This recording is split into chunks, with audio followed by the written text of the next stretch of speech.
Hello, and welcome to My Money at Work's series of workshops where we will cover some of the most common focus areas for our clients. Our topic during this workshop is paying bills and getting through the month.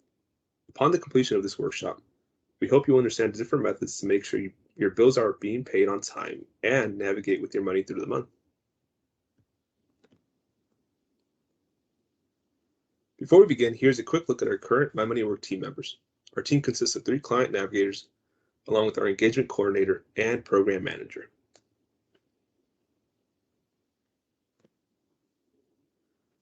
One important step to do when covering the bills that need to be paid is to track when they are due and the amount for their payments. Although this may seem obvious, it can often be overlooked and end up with paying unnecessary late fees for an account that may gravely affect your budget for the month. Set reminders either by utilizing a mobile app or software. Another option is to write the details on a calendar in a high traffic area in your residence. This will serve as a great visual aid to keep those bills from becoming past due.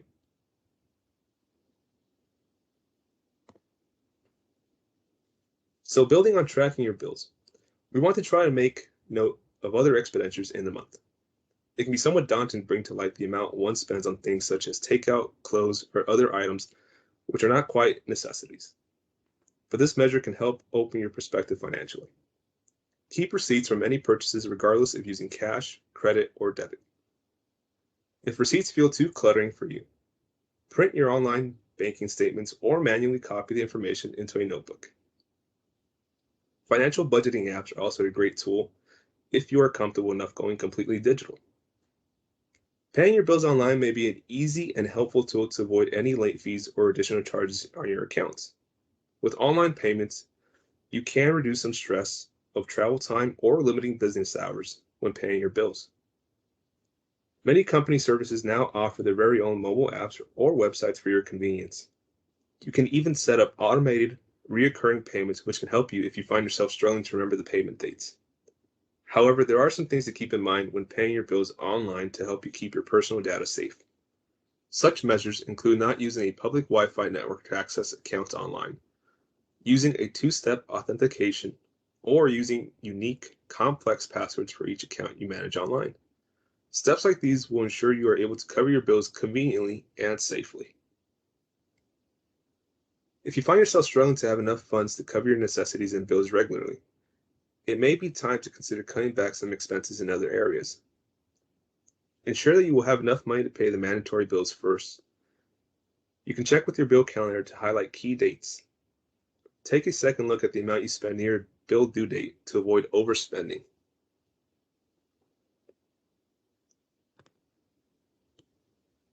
Here is a brief video which covers some helpful tips when paying your bills.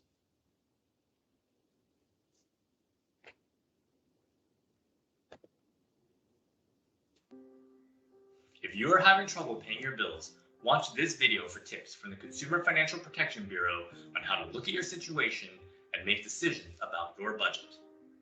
Remember, you are responsible for paying your bills. If you miss payments now, you may have to pay late fees and interest, and you'll still have to make up the payments later. But if you don't have enough money to cover your needs and obligations, you can make a short-term plan to get through the month. Sometimes your plan may involve paying some bills late, or even missing a bill. Here are some tips to help you think through your options. Tip number 1. Make a list of all your bills, how much they are, and when they are due. Which ones help you do important things like protect your job, such as transportation, car insurance, equipment, and childcare. Protect your housing, such as rent or mortgage payments, property taxes, home or renter's insurance, and utilities like gas, electricity, and water. Protect your health, such as health insurance. And don't forget about obligations that can get you in legal trouble if you don't pay, like child support and court-ordered fines and fees. If you can't pay all of your bills at once, think about the order you pay them in. Weigh the risks of not paying each one, then number them in the order you want to pay them based on priority. Tip number 2. Many companies offer hardship programs to customers facing financial strain. Check with your service providers such as phone, internet, and other utilities, mortgage servicer, landlord, and insurance companies. You can dial 211 and 311 to find help in your community. Tip number 3. It might be helpful to see if you can change the due dates on some of your bills. That can help you spread out when you need to pay your bills and improve your cash flow over the course of the month. For some bills, like credit cards, you may be able to adjust the bill's due date by contacting your credit card company.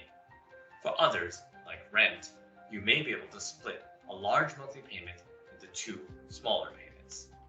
Tip number 4. Don't ignore bills you can't pay. If you must miss a payment, call the company you owe and explain that you will miss a payment and the reason for it.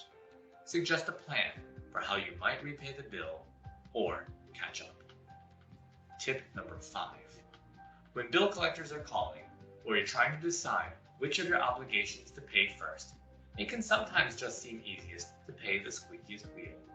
But this might not be the best approach. Sometimes, you may need to ignore the squeaky wheel for a short time while you pay for necessities and build a plan for repayment. Ready to get started on prioritizing your bills? For more helpful tips, visit consumerfinance.gov/bills. Another helpful tool to implement when trying to cover your bills in a month is a cash flow chart, which measures your finances on a week-by-week basis. When tracking your cash flow, the timing and the amounts of your income and expenses are imperative. During certain weeks, you might find that your spending is greater than others. This hurdle can be challenging to overcome depending on when you have your income made available to you. Again, review your spending tracker and bill calendar, and look for expenses that perhaps can either be removed altogether or at the very least reduced. There will be weeks when you may not have money left over, and there may be weeks when you do have some money left over. If you find yourself having additional cash, consider saving it rather than spending it for the next week.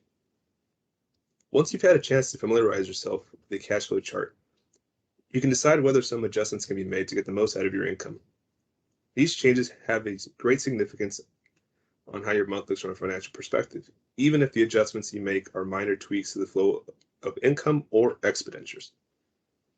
These real-time adjustments can be as simple as contacting your creditors or service providers to negotiate a new payment date.